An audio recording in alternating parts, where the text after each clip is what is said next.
Salut bande de gens.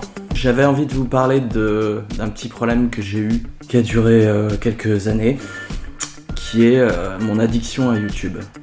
Alors j'en suis totalement sorti, quasiment totalement sorti, on peut dire totalement, surtout depuis que je fais des vidéos, que je refais des vidéos, en fait je n'ai plus du tout envie de passer du temps à regarder des vidéos YouTube.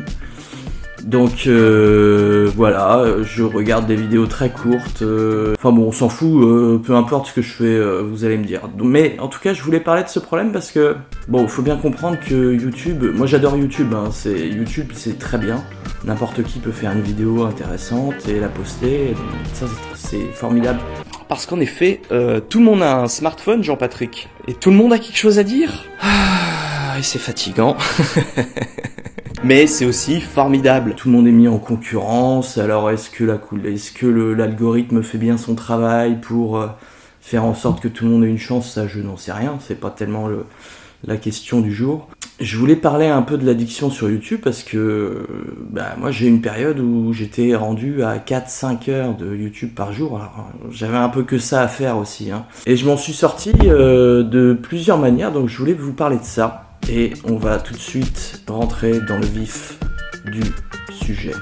Alors, premier moyen de gérer son addiction à YouTube, je dirais, c'est plutôt que de regarder les vidéos une par une ou de faire typiquement, vous faire une playlist avec différents trucs. Le premier truc à faire, c'est de mettre ce qui vous intéresse à regarder plus tard. L'Ukraine réclame une trêve en préalable aux négociations, ça a l'air passionnant, ça a l'air passionnant, ça a l'air... Bon alors ça a l'air de rien ce petit geste de mettre les vidéos à regarder plus tard, mais en fait ça change tout. Il faut bien comprendre que quelqu'un qui est addict à YouTube, il a peur de manquer quelque chose.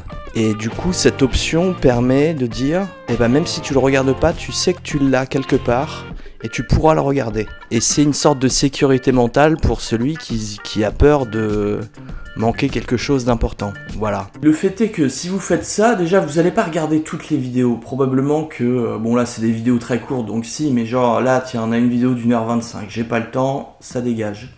La panne de courant c'est fini, voilà, on est passé à autre chose, on s'y intéresse plus. Et voilà, et comme ça vous pouvez élaguer déjà une grande partie. Bon, je suis pas allé dans abonnement parce que j'ai pas d'abonnement sur ce compte à part Ratatat.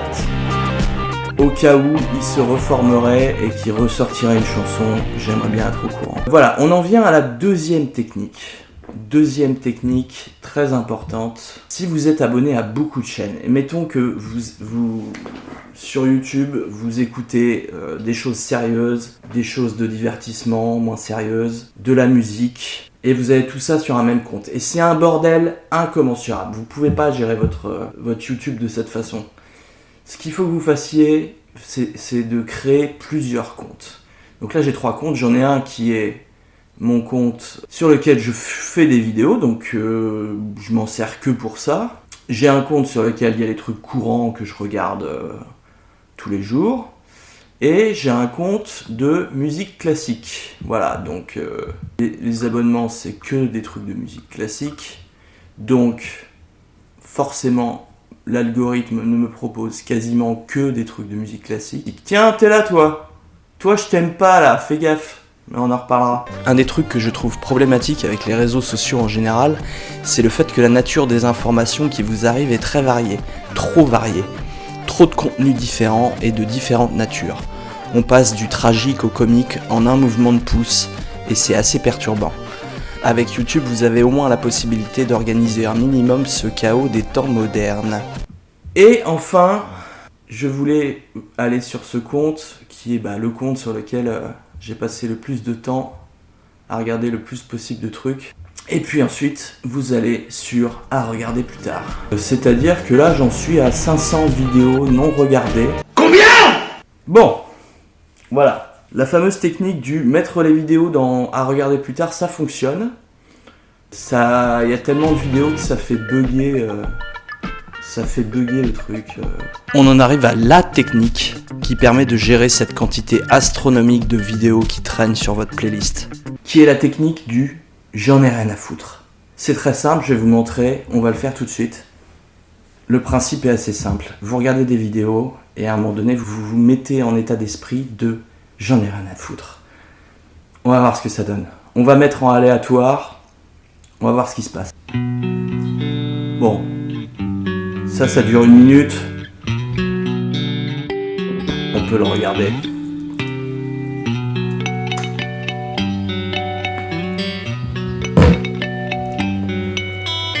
On n'oublie pas de mettre un petit like. This is the narrative of the Great Replacement Theory. And maybe I'm overthinking it, but if we do... Bon, ça dure 3 minutes 12. Let's think about it. On va écouter ces arguments. 2 billion Muslims in the world. So Poland has been hosting Muslims. Allez, j'avoue, écoute mon grand, je suis concentré sur ce que je suis en train de faire et du coup je ne t'écoute pas et j'en ai un peu rien à foutre. Bon, Thomas Sowell est toujours très intéressant, mais là j'ai la flemme. On va dire qu'on en a rien à foutre. Imagine si tu pouvais prendre 10 ans de culture générale en 10 jours. Je n'y crois pas. Waouh! À l'heure où je vous parle, il y a un événement qui est en train de détruire les échecs. La communauté est divisée, le titre de champion du monde n'a plus aucune valeur, c'est presque à se demander si on n'est peut-être pas au bord de ne plus jamais voir les échecs tels qu'on les connaît aujourd'hui. 20 minutes ça dure! Et échecs. Oui, bon, on va dire qu'on en a rien à foutre.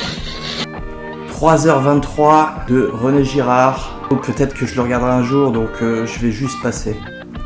Bon, il nous reste encore 500 vidéos, on est mal barré. Hein. Ah!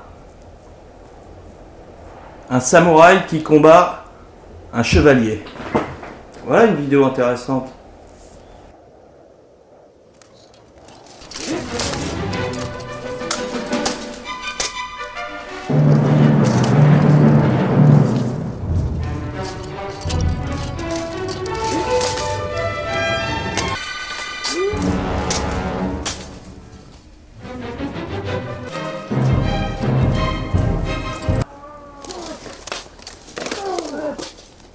C'est très moche. Ça ne ressemble à rien. Ah bah voilà, ça c'est chiant. Voilà, des vidéos qui ne sont pas intéressantes. Oh les livres, mais arrêtez de me proposer des vidéos de livres. Je les regarderai quand j'aurai le temps là. J'ai pas le temps, je fais une vidéo. Ah putain!